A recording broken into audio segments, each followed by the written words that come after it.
The case of Ato Forson, I think a very serious handle, and Siciano, the majority leader in parliament, Elko suggested BBC the free SHs, His Excellency Nana Danko Kufuor the Gabigua Council, Amagana, the Shiano, and Comunia Mrabi and to Sebea, a Bible for a Bible for bar, that free SHs no. It will be a 8 million fan in Sanka, a big cover for for life. And Ato Forson now, what since I say, as I say, run says, yeah, I'm Rabia, my name, but they free SHS. So, na AG or the Micrano or your wire. And then, majority leader, sorry, I'll say, yes, P. Who are trials or courts. And you quite cross and have parliament, I say, but swabba, ya find the normal. Woodsie has said, yes, suggest the baby. You can't say when you write to oppose, but I was always very, very serious about this particular, suggestion. Na me, make us have for a year AG or W. Make us have for a year a law. I'm a person a year added to a year free SHS. So the Gyai is a what done, and as a what diverting a year the question. No, I'm beside, and as a what diverting all answers to the questions. As is there, we see a year trials are air course court about a year the ambulance area. When I'm I'm a year the majority leader in parliament. I don't care say now more parliament, I'm penny in power down, man. I'm a year to force it. A very strict one in say, oh, she because I say I'm not a war court, and yes, some kids to a visa. No, I saw baby, I'm a fool our account. And we shall for because we will some obey my day in our account. Obey na ebia wa kasa eti anasa wakwa akose eye AG order meeting and so akose AG dia anasa attorney general dia ebetimi ama we sue no for defamation because we say anything our parliament ebisabo case interesting ama for kan say many kwan so mo keka just say insem no edo so because sometimes metwa eti meto me so na maboshi kope kamo yekoti nsema hodra ekoso ewe ya manga na masi emrasisia shift every mrana ese ye de afa free SHS no edidi ewura gofre de ebo adame left and right center enye asem kotoa na eno na majority ni nso antwe amo kra kire se enye court na doctor Kesel Ato Forson no ono na efesi ni trial ntiadai na sem aye kakra enye no ho na efa magie a mone ase mone eku amudidi ewura gofre de ebo adame atem o parliament ono nso oni ha bi yankwane yankotie de wantinu ahye no koi yetoa ensem no esom nyina yenim seme de nyina yenim adeja ese wonwonyamfo Dr. Kesel Ato Forson wono ena woye dom kuma ewo Ghana mrahye bedwafie wo mo ba ne deninum na sem eda court a efa ekabo a eno no fa ambulance ho ensensem ho na enum won mebra wo mo frɛ asem no ewo court no woni a yede kwedu abono a woto so miensa third accused person owura jakpa ekokeka nsem bi ewo court dem a na chesa attorney general ho ewo mu bia wo chesa attorney general frɛ no kokwemu eni ni di nkomo bia na nkese sa nkomodie no krampo ebemu ye nyina yenim sasemi dida na enoda ebre mrahye bedwafo won mutena ase wo mrahye bedwafie na ni wo mu ba behwe entotoya so no wo maye wo madwuma se de se na efatem mu no enchenwahye kakra esore ye ewo sa asemi hu ewo mrahye bedwam ni nyina ne se Dr. Kesel Ato Forson asem a wono efa no attorney general de hu ni wo ru ajakpade hu wo mu kɔbɔ so ewo mrahye bedwam ema dom kuma ne fa opani baako ekasa yempo manano ekotia attorney general ayenam sunti dom kese no so ampene so krantwe amfama wo mum na de ne kɔbaaye amanebo no chese majority leader dom kese ne ba ne deni wodimanyamfo Alexander Kwame Afenyo Markins enenye wokubiza ranking member committee a wo mo hwe nwumesua ho nsam so penya wada no se ranking member wonimanyamfo Peter no chu kotoi wokubisa no fansem bia nanum no mokokan ye efa free SHS bill a abanye se wode koto mrahye bedwafie na eja wo mabobo ho agya atum se de be ye mrahye bedwafie wo mo gitu mu pe free SHS no nyade aban bi beba no etimi aba beka se wo ba betwem na papa yi wono no tie se wose anyade a mrahye bedwafie dom kuma no betwe ama saa bill no womaji achu nti bonmonyamfo Alexander Kwame na Afenyo Markins ko bisa no ho asem na sasemi si wo bisa ne sen ene se dom kuma no afa no anye bo mo de ye nam suntinum wo mu chief whip bonmonyamfo governs Kwame Agbeja enso sori ye ne wokeka na adwene de kire wo mo na sedi enhyin wahwo ne sifa ko ye ne sedia bonmonyamfo Kwame eye Agbeja esifa kasa yenko na yenko tie bi emra. Review me to look at something and to make it better, if possible. And by the way, the issue about education or free education in Ghana is captured in our constitution. And the founder of the Fourth Republic is our president, former president, President J.J. Rawlings, who appended this constitution. A constitution you actually boycotted. So you actually should be burying your you should bury your face in your hand when you are trying to implement part of the constitution which you boycotted. But Mr. Speaker, like I said, Mr. Speaker,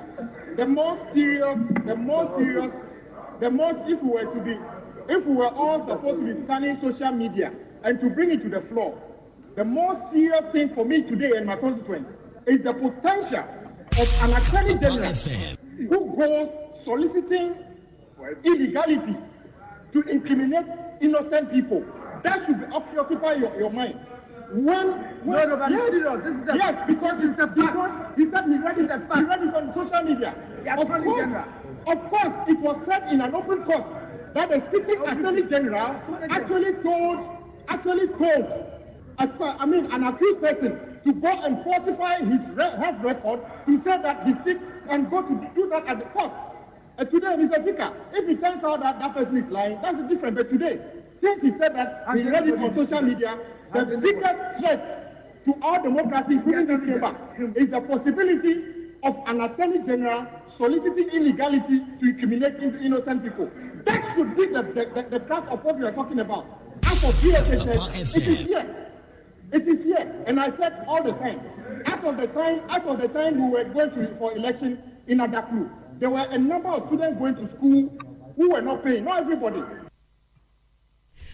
Onmunyafo Kwame Agbeja ena yete nene se na wakasa no wono ena woye minority chief whip ene sediensi nchenwahwo no esifa kroye ehu bi ene epone kakra ema mu etie yenom na enu no wachinum first deputy speaker Onmunyafo Joseph Osei Owusu enso ejina ne ntam so ekasa ya na wode kokobo ene mamra hwedwafo no esa ya na asenie hu asem ena fe atemu adwuma yefo hu asem krade enye no ne yebeka ewo mmrahye bedwemu enti ayo mu ntwe mu enfri nsem bia etetete saa ho enough not to be interested in what I call the political play of the activists in the House.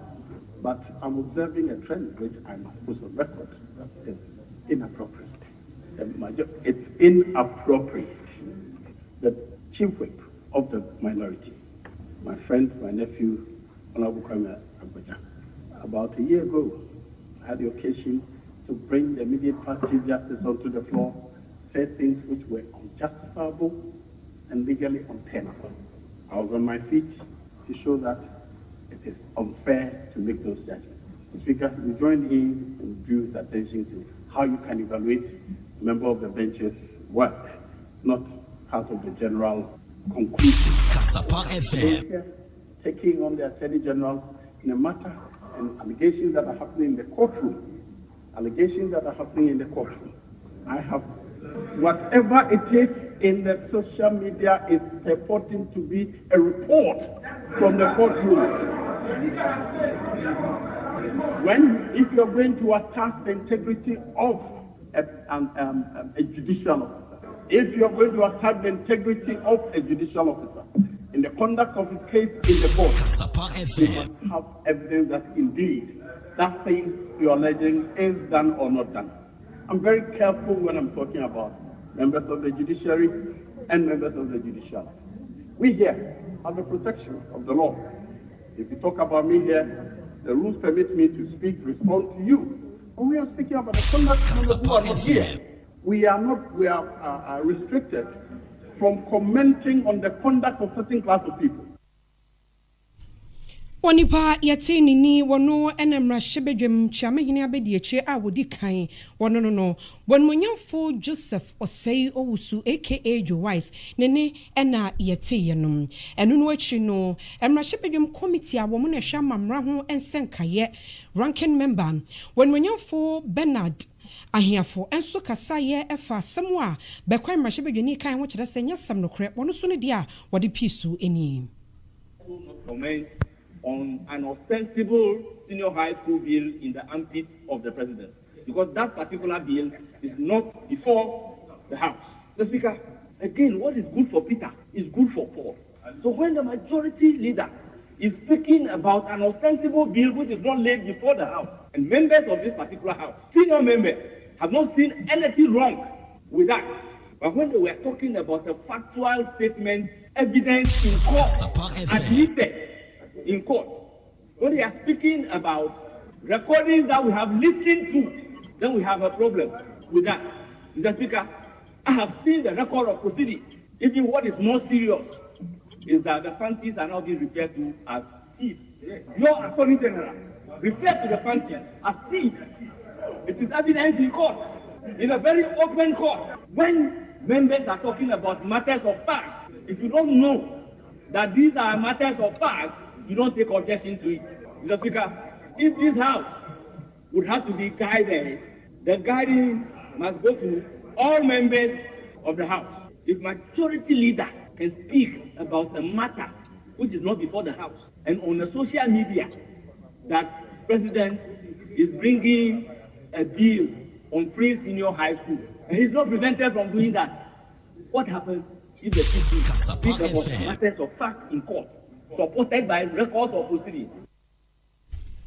Wanipa yɛte nken wɔno ɛna wɔyɛ ranking member ɛmra hyebedwam committee a wɔn hwɛ amamra ho ensenkaye wɔnmonyafo Bernard ahiafo nene ɛna yɛte yenom na ne krakra mu no ɛmra hyebedwam dom kɛse no ba ne denin wɔnmonyafo Alexander Kwame Afenyo Markins ɛkasa yɛ kyerɛ sɛ ɛdeɛ pa na dom kuma yi mu yɛ na asɛm yi kra yɛ ken ɛkɔfa he ɛna egidi ɛbɛpie mu wɔsɛ hwɛ saa asɛm ya abɛyi ɛna yɛ pa sɛ court wakyerɛ sɛ tape no yɛde bɛka asɛnnie ho evidence no ho na bripam no sɛ egi ɛkɔkasa na ne atutu na no wɔ saa tape yi ho a yɛbɛhunu ne awɔ no nso ne dia ɛwɔ mu enti wɔsoro manfo nyina sɛ ɛma wɔyɛ nsowa ne yɛnka ne sɛ ane nea owura Richard Jakpa aba bɛka ne deɛ ɛnoa ne nokreto do nti ɛnoa ne de yidwuma ɔse bripam no egi kasa a yɛbɛhunu no nso ne dia ɛwɔ mu. You know that the matter being raised regarding evidence in court and all that,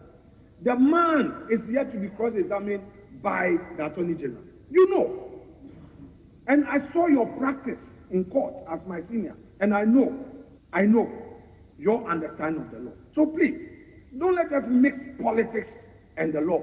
Mr. Ahiafo, you know that the man has not gone under cross-examination. You know. So let us not go there. The issue I introduced had to do with free SHS. Let's stay there. If you want to do your politics and all that, be guided. Be guided, Mr. Ahiafo, be guided. And Kwame, Minority Chief Whip, with the greatest respect, you may have an opportunity to raise the aging. Don't say that I have brought a matter against somebody. I've not brought a matter against somebody. I raised the matter because I saw my colleague here and I wanted him to clarify. All of you have prevented him from making his point on this matter. Mr. Speaker, all of you, he was the member of the Education Select Committee, was either right by him.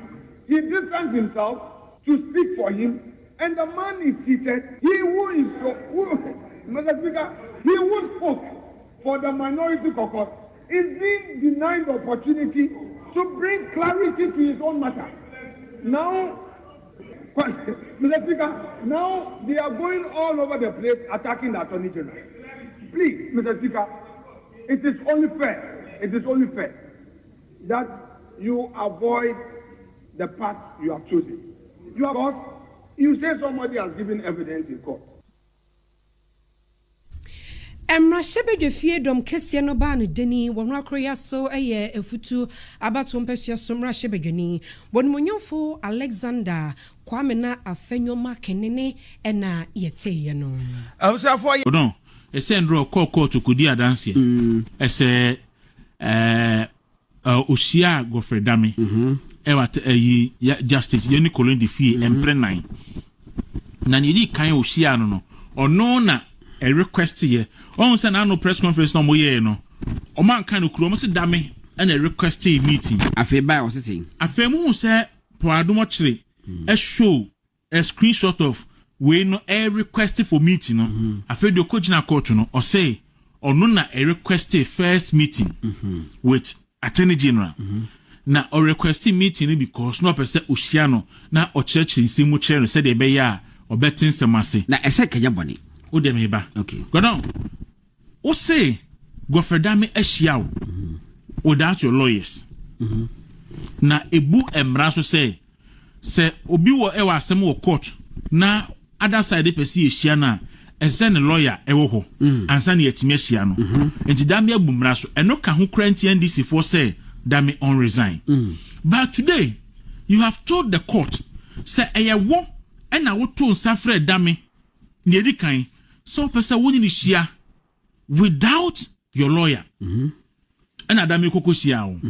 And Jade so I been papa. I didn't the one country lawyer say, or no, and Fred Dame, now only in Kosia. Okay. But on Safre Dame, Esiano, without your lawyer. Inti, almost Japan, Ujidi, Debbie, because sorry, I said Dunketia, Ebekana Bonti, Japan, the catcher. Yes. And I said Dunketia, Abekasa, just a comical, you know about the and a court, no. Japa beka se ono ene woto no nsa frɛ on the tone nsa efa attorney general so pa ne chew obeso ohia no in fact odana say say attorney general na boa no ma na nya bill